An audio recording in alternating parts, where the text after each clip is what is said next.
Lepo pozdravljeni. Različne naložbe, dogodki in še veliko stvari je, ki zaznamujejo vsakdanje življenje. Tudi v dolenjski prestolnici, kjer so storjenim, tako je bilo slišati na slavnostni seji občinskega sveta, zadovoljni. A brez ljudi napredka ne bi bilo. 8 so se zahvalili z občinskimi priznanji. Najvišje priznanje, naziv častni občan, je za dolgoletno delo in prizadevanja na različnih področjih prejel Božidar Kočevar. Mislim, da je to velika nagrada, tako da se včasih tudi sprašujem, če jo res zaslužim. Vendar, če tako pravite, mislim, da je to res. Boris Dular in Edvard Pavka sta dobitnika nagrade mestne občine, Alojzija Kristan in Majda Pungarčar sta za svoje delo na kulturnem področju prejeli Trdinovo nagrado, grb mestne občine pa Društvo Novo mesto, grm Novo mesto Center biotehnike in turizma ter Igor Pate. Vse to, kar sem delal z veseljem in mi je bilo zadovoljstvo. In seveda, če je bilo ob tem tudi kaj koristnega in če je kaj ostalo, in če se je utrdilo v tem prostoru in uveljavilo, potem je to toliko bolj dragoceno. Jaz sem zelo vesel tega priznanja, predvsem zaradi tega, ker moje korenine niso odtle, torej nimam stricev. Vsi nagrajenci so Novemu mestu dali veliko. Novo mesto predstavili svetu in pokazali, da dejansko Dolenjci zmoremo več, kot marsikdo od nas pričakuje.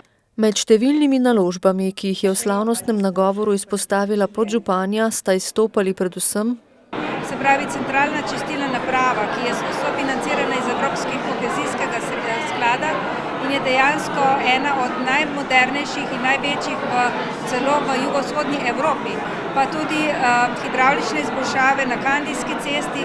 Podelitev priznanj ob 649. rojstnem dnevu občine so z mjuziklom Nekega dne sooblikovali dijaki in dijakinje novomeške gimnazije. Izredne seje novomeškega mestnega sveta, ki jo je sklicalo 9 opozicijskih svetnikov s prvo podpisano Mileno Bartl, zaradi nesklepčnosti ni bilo. Svetniki so pričakovali odgovore občinske uprave in župana glede projekta CERO 2, najema prostorov za ric na Topliški cesti in vračila kotizacije za evropsko prvenstvo v košarki. Redko se zgodi, da se v dvorani novomeškega občinskega sveta zbere ravno toliko predstavnikov sedme sile kot svetnikov. Koalicijski so se opravičili, opozicijski pa menijo, da gre za ignoranco in norčevanje iz občanov. Kot mi je bilo predočeno, pravzaprav 18 svetnikov se je opravičilo.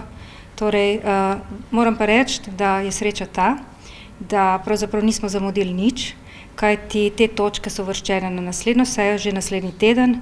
Ne želim, da so samo uvrščene in da so samo odgovori župana, nič ne vem, nič nisem vedel, nič nisem kriv, do naslednjič bom to pripravil, ker to poslušamo od leta 2011, ampak želim, da se pogovorimo, naj pove kako in kaj, naj sprejme svoj del odgovornosti, katera je pa ogromna.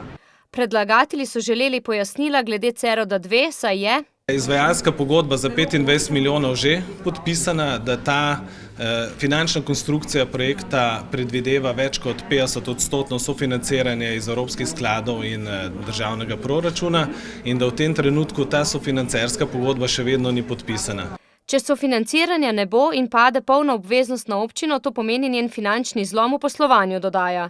Podžupanja Mojca Špec Potočar odgovarja, da je občina že pred nekaj meseci prejela odločbo o dodelitvi sredstev. V kratkem nas je minister obvestil, da bo podpisal pogodbo in da dejansko se izvaja naprej, tako kot imamo terminski plan in seveda tudi aktivnosti, ki so planirane za prihodnje leto do konca obdobja 2015.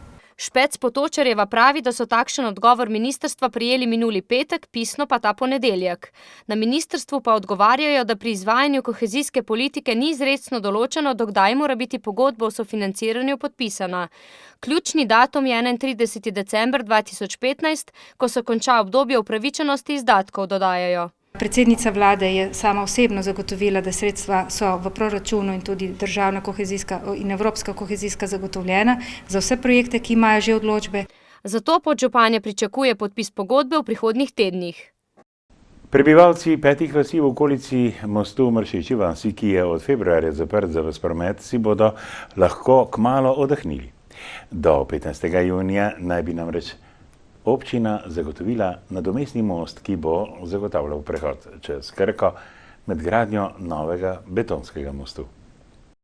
Z Upravo Republike Slovenije za zaščito in reševanje je občina uspela skleniti dogovor o najemu montažnega mostu. Oni so posebno poudarjali, da ne gre to za pontonski most, ampak seveda za montažni most, kjer se seveda sestavlja v dolžini približno 45 metrov. Z ekipo smo določili tudi, kje naj bi ta most stal. Po pogodbi naj bi most dobili v uporabo za leto dni z možnostjo podaljšanja do predaje novega mostu v uporabo. Naša naloga v tem trenutku je, da čim prej s projektanti sprojektiramo vse zadeve, kar jih ta most rabi, dobimo izvajalca za postavitev teh, nosilnih konstrukcij. Z obrambnim ministrstvom pa je dogovorjeno, da dostavi most nosilnosti 10 ton in ga do 15. junija tudi postavi. Občina ga bo najela brezplačno. Našli smo to možnost iz državnih rezerv, ravno iz naslova, da je most utrpel zelo velike poškodbe v letu 2010, 2011 in 2012, kar smo jim seveda z dokazili, z materiali tudi dokazali. Medtem pa teče projekt Nov most. V izdelavi je idejna zasnova, ki jo želijo do konca meseca predstaviti občanom. Most naj bi začeli graditi še letos. V Semiču, kjer že potekajo gradbena dela na obnovi Roške ceste, se bodo še ta mesec lotili tudi celovite ureditve celotnega trškega središča v naselju. Naložba je vredna dobrih 632 tisoč evrov, občina pa je skoraj polovico denarja pridobila iz evropskega in državnega proračuna. Izvajalca del podjetja Begrad v skupni ponudbi z novomeškim podjetjem Malkom sta danes podpisala pogodbo in se obvezala, da bodo vsa dela končana do konca avgusta. Ta investicija je pomembna za samo ureditev naselja, se pravi trškega središča v Semiču, saj z njo sočasno z Roško cesto, ki jo že izvajamo rekonstrukcijo, urejamo 3 trge v samem centru. Naložba vključuje tlakovanje in asfaltno preplastitev trškega središča, ureditev parkirišč, obnovo komunalnih vodov ter ureditev okolice trgov v skupni izmeri dobrih 3000 kvadratnih metrov. Lahko rečemo, da bomo v jeseni, ko se bo sočasno zaključila tudi rekonstrukcija Roške ceste v tem delu, imeli lep in urejen Semič. Dobro polovico 632 tisoč evrov vredne naložbe, pomembne za Semič, bodo financirali iz občinskega proračuna, denar pa zagotovili s pomočjo kredita. Podpis sleherne pogodbe v enem tako zahtevnem času, kot je ta čas za slovensko gradbeništvo, je sila pomembna. V Begradu sicer letos napovedujejo skoraj 53 milijonov evrov prihodkov, od tega na osnovi gradbene dejavnosti 45 milijonov. Vendar tudi 600 tisoč evrov vredna naložba je še kako dobrodošla v današnjih časih, pravi Panjan. Krško, ki je v 60. letih prejšnjega stoletja na Balkanu izstopalo po ogrevanem olimpijskem bazenu, se po njegovem zaprtju že desetletja odloča, kam bi umestil novega. V igri sta dve možnosti, zdaj pa je občina pridobila tudi analizo stroškov gradnje in obratovanja bodočega bazena. Bazen pri papirnici je bil v stečaju prodan, za novo lokacijo pa določeno Savsko nabrežje pri stadionu Matije Gubca. Vendar je to območje veljalo za poplavno rizično in pojavilo se je vprašanje, ali bo z načrtovanjem brežiške hidroelektrarne to odpravljeno, zato je občina leta 2009 odkupila papirniški bazen. Občinski svet je obe lokaciji potrdil kot ustrezni za nov bazen. V tem mestnem času se je pa precej aktivnosti namenilo k preverjanju tehnologij in tako naprej tudi stroškov, tako izgradnje kot obratovanja. Izdelana je bila tudi CBA analiza, ki pokaže tudi prihodke in odhodke takega objekta. Z analizo se bosta seznanila strokovni svet za bazen in občinski svet. Po tej analizi je objekt predviden na vrednost 4 milijona 800 tisoč evrov. Ne gre pa za 25-metrski normalen bazen, ampak 25x30 metrski bazen.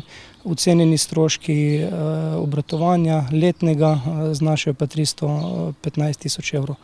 Ocena stroškov gradnje in obratovanja velja za obe lokaciji, saj sta glede gradbenih pogojev primerljivi. Najbrž bo težje od izbora mesta za nov bazen zagotoviti denar za gradnjo, menijo nekateri svetniki. V občini Šmarješke Toplice so gostili 7. srečanje slovenskih županj, ki so jih spremljale predstavnice Ministrstva za delo, družino, socialne zadeve in enake možnosti. Obiskali so nekaj tamkajšnjih ustanov in terme, kjer so sklenile srečanje za okroglo mizo o usklajevanju poklicnega in zasebnega življenja žensk na položajih odločanja. V Sloveniji imamo zgolj 10 županj, kar je malo v primerjavi s številom občin, 211 jih je. Mi se resnično trudimo, vsaj Ministrstvo za delo, socialo in enake možnosti, da bi v prihodnjih volitvah, ki bodo letos v jeseni, se vse več žensk odločilo za tovrstni poklic in zato danes tudi ta strokovni posvet. Usklajevanje poklicnega in družinskega življenja je eden od ključnih pogojev za karierni razvoj žensk, za napredovanje na višje in visoke položaje. Tako da to je eden od ključnih vidikov za dejansko doseganje enakosti žensk in moških, tako pri zaposlovanju, v procesih odločanja in tako dalje, in v vsakdanjem življenju tudi. Ženske na visokih položajih velikokrat ne poznajo 8-urnega delovnika.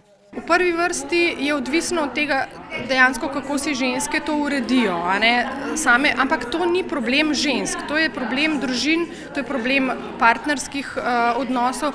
Dejstvo pa je, da ženske v Sloveniji opravijo še enkrat več tega domačega dela. Jaz imam že odrasle otroke, to je tudi ena prednost v tem primeru, toliko da to je eno usklajevanje manj, če lahko temu tako rečem.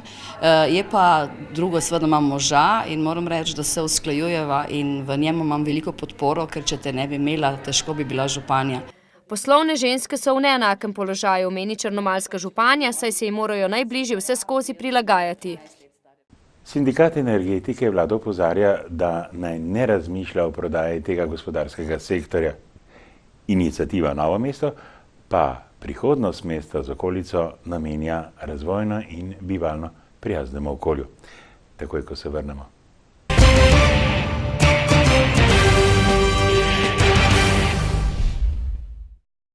Slovenska energetika zaposluje 10.500 ljudi, posredno pa se na njo navezuje še 42.000 delovnih mest.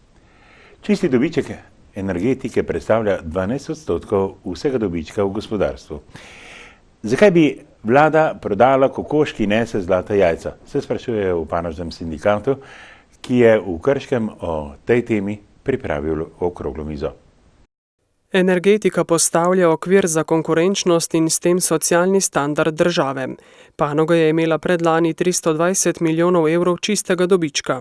Ob prodaji slovenske energetike bi dobički, ki niso tako zanemarljivi, odšli v drugam izven Republike Slovenije. Potencialni kupci so tuja velika energetska podjetja, prav tako v državni lasti, je opozoril poslanec Franc Bogovič. In kot posledice tega se zgodi to, da se dobički selijo v države, ki so lastnice teh objektov, izenači se cena povsod po Evropi in na nek način se vzpostavi slabše pogoje za delovanje tako gospodarstva kot gospodinjstva v tistih enotah. Trditev, da država ni dober lastnik, zato je treba njeno premoženje prodati, ne vzdrži. Ni pomembno lastništvo, ampak upravljanje, so poudarili v sindikatu. Enako meni direktor Gen energije. Upravljanje energetskih družb pa mora biti transparentno, mora biti dolgoročno, mora biti strokovno in seveda prilagojeno dejavnosti, ki jo imamo v družbah. Občini Krško in regiji Posavje bi prodaja energetike prinesla nižji standard in druge izgube, je dejal župan. Spremembo kadrovske strukture, zamenjavo ali pa tudi ne več toliko kadra iz našega območja. Energetika je eden od 3 elementov pomembnih za varnost države, zato je potreben dolgoročni koncept za razvoj panoge in ne razprodaja za polnjenje proračunske luknje, je dejal Bogovič.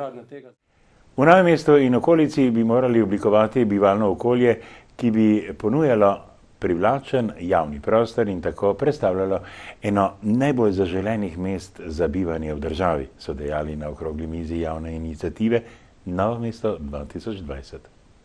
Na javni tribuni z naslovom Javni prostor, okolje in turizem so se zbrali strokovnjaki z dotičnih področij. Med drugim so predstavili zgodbo o uspehu občine Šentrupert, kjer so sledili načelu zdrave kmečke pameti. Seveda so pa tukaj priložnosti za celo Slovenijo podobne, se pravi, graditi bi morali na samooskrbi, na turizmu, na prepoznavnosti, ki izhaja iz neke tradicije. Medtem ko Novo mesto ni veliko mesto, je majhno mesto, vendar lahko z ustrezno intervenco ali pa z ustreznim programom ali pa z ustreznimi prioritetami, ki jih trenutno morda nimamo tako fokusirane, lahko postane veliko mesto v majhnem merilu. Novo mesto kot tako potrebuje zato, da postane zopet novo, nekaj novega, da se potem lahko tudi kot tako prezentirano zven.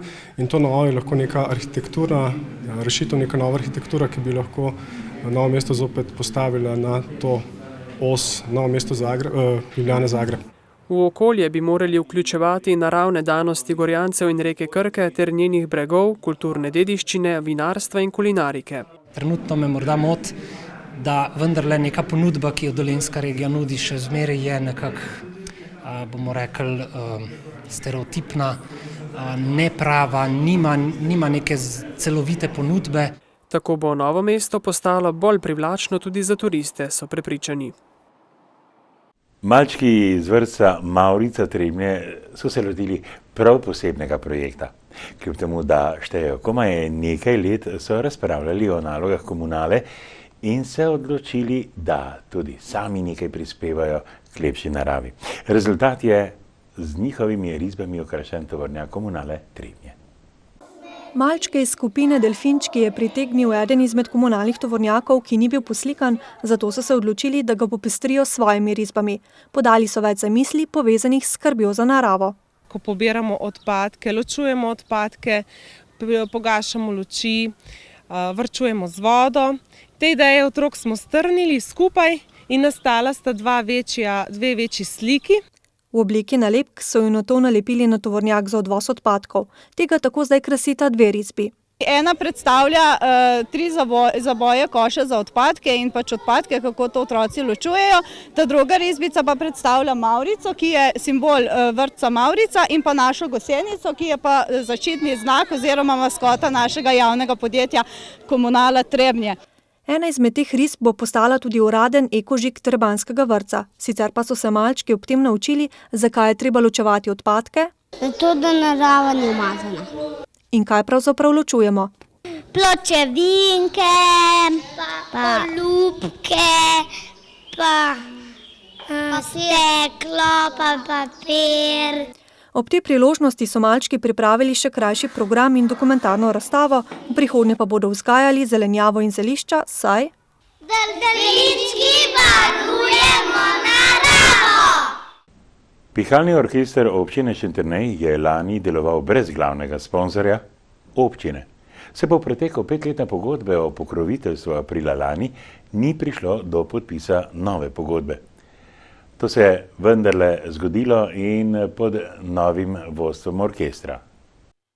Med orkestrom in občino je prihajalo do nesporazumov. O nepodpisu pogodbe v minulem letu pove zdajšnja predsednica društva Tina Lahne. To je glavnega promotorja občine tudi pahnilo v rdeče številke. Ampak sem pa zdaj zelo vesela, da smo v zelo kratkem času po menjavi odbora prišli tudi do občine, gospoda župana, smo se pogovorili. Tudi odnosi verjetno niso bili najboljši med vodstvom pihalnega orkestra in nami, zato smo seveda nekako planirali sredstva za delovanje pihalnega orkestra za proračunsko leto 2014. Seveda vse obveznosti v letu 2013 smo do pihalnega orkestra torej poravnali. Nova pogodba orkestru iz letošnjega proračuna zagotavlja 13.000 evrov, kar vključuje redno delovanje, nakup novih glasbil. Hkrati je orkester sklenil podnajemno pogodbo s kulturnim centrom Primoža Trubarja, ker ima svoje vadbene prostore. Do sedaj je bila podpisana pogodba za večletno delovanje, sedaj pa je pogodba podpisana za 1 leto, kar pomeni, da imamo na to pogodbo, ki smo jo danes tudi uradno podpisali, možnost za aneksi podaljšati vsako leto. 65-članski orkester, ki se mu je leta 2012 pridružilo 14 novih članov, ima smele načrte. Vsekakor še nadaljnje sodelovanje z osnovno šolo, potem radi bi se udeležili kakšnega tekmovanja, raznih gostovanj, kot ste slišali, bomo šli letos na Hrvaško in pa v Italijo. Potrebujejo tudi nova tolkala, že sicer pa ima kar 70% članov svoje glasbila, dodaja. Letos mineva natanko 100 let od začetka Prve svetovne vojne. Številne kulturne ustanove po državi, tudi novomeške, hranijo marsikatero in raznovrstno gradivo iz tega prelomnega obdobja slovenske in svetovne zgodovine. Našteti vse bi bilo nemogoče, vendar ima vsaka ustanova svoja značilna gradiva. V prvi vrsti fotografije črno-bele, se pravi tako portretov vojakov, skupin vojakov, kot tudi vloge prebivalcev Novega mesta in Dolenjske v drugih vlogah v tem času, se pravi recimo ženske medicinske sestre, bolniške sestre. Samega gradiva je preveč, da bi vsega našteval, ne. Je pa to gradivo, torej se nahaja tako v upravnih fondih, sodnih fondih, fondih gospodarstva, zdravstva, šolstva. Mi imamo zelo velik poudarek na zapuščinah in te zapuščine gre pretežno za literarne zapuščine. In znotraj njih se najde potem tudi gradivo v Prvi svetovni vojni. Tu je poudarek na dveh udeležencih. To sta bila Jože Cvelbar in Pavel Golija. V knjižnici pa ima izredno pomembno vlogo tudi periodika, torej časopisi in tedniki. Pri nas pa so seveda najpomembnejše Dolenjske novice. Po eni strani tako, ker so prinašale te novice z bojišč po frontah v Evropi. Zelo pomembne so pa tudi za raziskovanje tega vsakdanjega življenja v Novem mestu. To gradivo so pred leti tudi digitalizirali. V novomeški knjižnici pa poteka tudi akcija Zbiramo spomine, znotraj katere vabijo k sodelovanju vse imetnike gradiva, ki se nanaša na obdobje med letoma 1914 in 1918 in govori o vsakdanjem življenju ljudi v zaledju in na frontah. Letošnje leto je jubilejno za Sonček. Društvo za cerebralno paralizo Dolenjske in Bele krajine, ki praznuje 30-letnico svojega delovanja, kar so obeležili slavnostjo in prijetno prireditvijo. V regijskem društvu je trenutno 270 članov iz 14 občin jugovzhodne Slovenije. Začeli smo na zdravstveno-terapevtskih kolonijah, potem delali na tem, da ustvarimo nekaj za življenje mlajših otrok, torej razvojni oddelek v vrtcu 5x5, to je bilo tudi ena taka zelo prijetna dogodivščina. Kasneje je bila odprta razvojna ambulanta v zdravstvenem domu, pred 5 leti pa so odprli tudi varstveno-delovni center Novo mesto, kjer med drugim potekajo ustvarjalne delavnice. Na ustvarjalnih delavnicah večinoma izdelujemo izdelke, ki so primerni, da jih oni izdelujejo sami. Rabijo sicer pomoč, ampak večinoma stvari zmorejo, tudi ko gledamo, da so delavnice narejene. Najbolj pomembno jim je, da se družijo med sabo in uživajo. Pred njimi pa so že novi izzivi. Da potegnemo ljudi iz 4 zidov, da nas družba kot take sprejme, da nismo čisto nič drugačni, da lahko živimo z vsemi. Kaj pa delamo zdaj? Cilj je stanovanjska skupina. Tukaj bi vključili odrasle osebe v samostojno življenje, dodaja Suhadolnikova. Pred natanko 10 leti so s prostovoljnim delom v novomeški splošni bolnišnici začeli dijaki srednje zdravstvene šole. Tokrat so na stojnici v hodniku med kirurgijo in ginekologijo spet poskrbeli za nasmeh mimoidočih in humanitarno gesto. Na prvi pogled majhne stvari so tiste, ki lahko ljudem v težki situaciji najbolj pomagajo.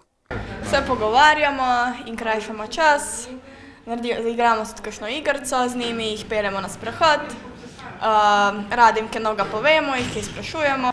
Lepo je, pač se pogovarjamo, tudi nove izkušnje pridobivamo. Predvsem pa jim krajšajo čas, ker vemo, da danes so njihovi svojci zaposleni, da delovni čas je vedno daljši, da delajo do 7 zvečer in zaradi tega so tudi pacienti osamljeni, ker nimajo več toliko obiskov, kot jih je bilo včasih.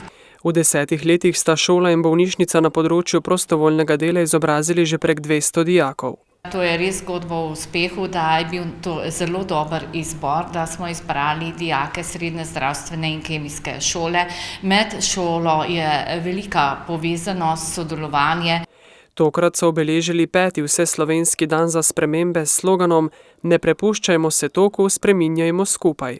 Prostovoljci so pripravili neke izdelke, ki jih prodajamo, da v bistvu vsak posameznik mimoidoči lahko daruje €1. Ta denar, zbrani denar bomo namenili za zbiranje oziroma za nakup antidekubitusnih blazin, ki jih naši bolniki potrebujejo. Vse izdelke, ki so jih po simbolični ceni ponujali mimoidočim, so izdelali prostovoljci sami. V poklon svojemu častnemu meščanu, slikarju Jožetu Cjuhi je krška občina ob njegovi 90-letnici nagrado Reichenburg priredila pogovorni večer slavljencem. Mestu, kjer je odraščal, bi želel pustiti obeležje v mozaiku. Ima še dovolj moči, da ga izdela, je povedal v pogovoru, ki ga je vodila publicistka Manca Košir. Slikar, ilustrator, pisatelj in pesnik Jože Cjuha je za svojo ustvarjalnost prejel najvišja priznanja doma in v svetu. 34 let je živel v Parizu. Svoje odraščanje v Krškem je popisal v knjigi Kronika sedmih pozab. V svoji novi knjigi se posveča trditvi, da je bilo Krško najstarejše slovensko mesto. Seveda nekateri trdijo, da je bil Ptuj, ampak Ptuj je bil nemški.